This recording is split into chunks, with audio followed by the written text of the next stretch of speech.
Assalamualaikum warahmatullahi wabarakatuh. Kembali lagi bersama Dani di sini. Hari ini kita akan latihan soal uji kompetensi bab 1 mengenai administrasi sarana dan prasarana untuk kelas 11 OTKP dengan mata pelajaran sarana dan prasarana. Oke, mari kita lihat.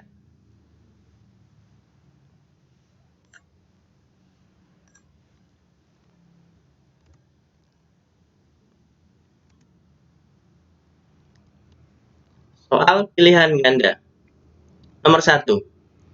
Berikut ini yang termasuk prasarana kantor adalah A.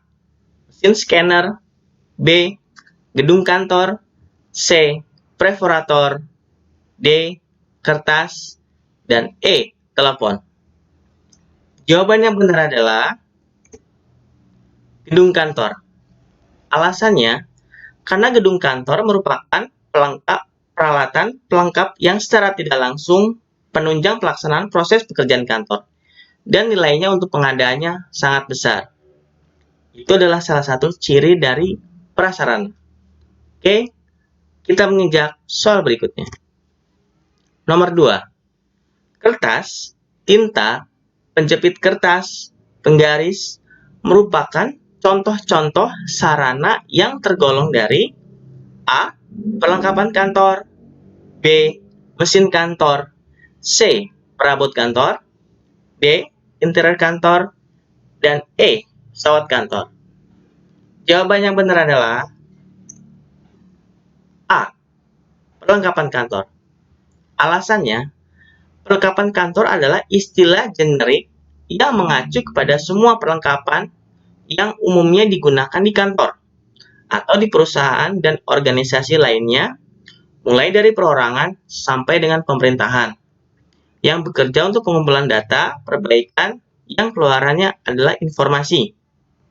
Istilah perlengkapan kantor ini meliputi barang-barang kecil yang digunakan sehari-hari, seperti penjepit kertas, stapler, pelubang kertas, ballpoint, atau kertas itu sendiri. Tetapi juga menyangkut perlengkapan yang mahal, seperti komputer, printer, mesin faksimil, mesin fotokopi, dan cash register. Dan serta furniture kantor seperti bilik, lemari arsip, dan meja. Oke, mengerti kan? Kita menginjak soal berikutnya. Nomor 3. Hal berikut ini yang bukan merupakan objek dari administrasi sarana prasarana yaitu A. Peralatan kantor, B. Mesin kantor, C. Tata ruang kantor, D. Tata usaha kantor, dan E. Interior kantor. Jawaban yang benar adalah D. Tata usaha kantor. Alasan, karena tata usaha kantor sendiri ialah penyelenggaraan pekerjaan administrasi yang berkaitan pada hal tulis-menulis ataupun pengumpulan data, termasuk dalam hal keuangan dan sebagainya, dalam sebuah organisasi, perusahaan, ataupun negara. Oke, kita menginjak soal berikutnya. Nomor 4. Sony melakukan perbaikan terhadap AC di kantornya yang rusak. Kegiatan administrasi sarana dan prasarana yang dilakukan Sony adalah A. Penghapusan, B.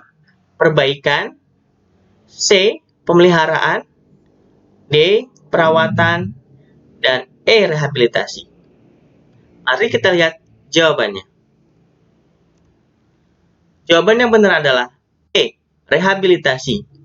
Alasannya, rehabilitasi adalah memperbaiki sarana dan prasarana yang rusak sehingga kembali optimal sesuai dengan fungsinya. Oke, mengerti kan? Kita menginjak soal berikutnya.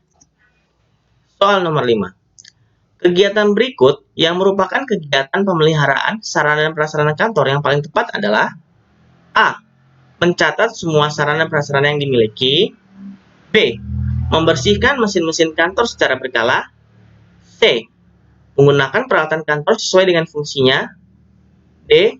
Memperbaiki mesin-mesin kantor yang rusak, E. Membeli sarana dan prasarana yang rusak. Mari kita lihat jawaban yang benar. Jawaban yang benar adalah B. Membersihkan mesin-mesin kantor secara berkala. Alasannya, Membersihkan mesin-mesin kantor merupakan salah satu usaha dan fungsi administrasi dari fungsi pemeliharaan sarana prasarana kantor. Oke, kita menginjak soal berikutnya. Nomor 6. Kegiatan pengadaan sarana prasarana dalam administrasi sarana prasarana bertujuan untuk A. Menyediakan informasi mengenai sarana prasarana. B. Menyediakan sarana prasarana sesuai kebutuhan. C. Membudayakan sarana prasarana bertanggung jawab. D. Mencegah penyimpangan penggunaan sarana prasarana. Dan E. Menjaga kondisi sarana prasarana. Jawaban yang benar adalah B. Menyediakan sarana prasarana sesuai dengan kebutuhan. Alasannya, karena kegiatan administrasi pengadaan sarana prasarana adalah untuk menyediakan sarana prasarana sesuai dengan kebutuhan dan peruntukannya. Oke, mengerti kan sampai sini? Kita menginjak soal berikutnya. Nomor 7. Suatu kantor masih memiliki mesin tik manual yang sudah tidak digunakan lagi dan hanya disimpan dalam gudang. Penerapan fungsi administrasi sarana prasarana yang akan dilakukan kantor tersebut adalah A. Fungsi inventarisasi. B. Fungsi pemeliharaan. C. Fungsi penghapusan. D. Fungsi pemindahan. Dan E. Fungsi pengadaan. Jawaban yang benar adalah C. Fungsi penghapusan. Alasan, fungsi penghapusan sarana prasarana adalah proses kegiatan yang bertujuan untuk mengeluarkan atau menghilangkan sarana prasarana dari daftar inventaris. Karena sarana prasarana tersebut sudah dianggap tidak berfungsi sebagaimana yang diharapkan. Oke? Kita mengejar soal berikutnya. Nomor 8. Faktor yang tidak perlu dipertimbangkan dalam menentukan kebutuhan akan sarana prasarana yaitu A. Persyaratan proyek. B. Faktor yuridis. C. Evaluasi teknik-ekonomi. D. Teknik pembukuan barang. Dan E. Evaluasi sosial ekonomi. Oke, jawaban yang benar adalah faktor yuridis. Alasannya, faktor yuridis adalah faktor hukum di mana tidak perlu dipertimbangkan dalam menentukan kebutuhan sarana prasarana karena tidak berhubungan. Oke, sampai sini ngerti? Kita menginjak soal nomor 9. Perhatikan petunjuk berikut. A. Pernyataan benar, alasan benar, dan mempunyai hubungan sebab akibat. B. Pernyataan benar, alasan benar, tetapi tidak mempunyai hubungan sebab akibat. C. Pernyataan benar, alasan salah. D. Pernyataan salah, alasan benar. E. Pernyataan dan alasan semuanya salah. Gunakan petunjuk di atas pada soal nomor 9 dan 10. Nomor 9. Prosedur penggunaan peralatan dan mesin kantor merupakan ruang lingkup administrasi sarana prasarana.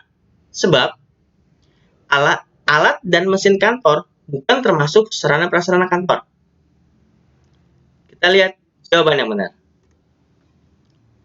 Jawaban yang benar adalah pernyataannya benar, tapi alasannya salah.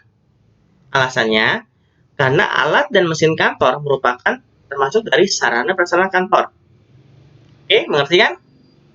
Kita menginjak soal terakhir. Nomor 10. Dengan melaksanakan administrasi sarana prasarana, maka akan tersedia sarana dan prasarana yang siap pakai bagi unit kerja dan personil. Sebab, administrasi sarana prasarana mencegah penyimpangan dalam pengelolaan dan penggunaan sarana prasarana. Mari kita lihat jawaban yang benar. Jawabannya benar adalah pernyataannya benar,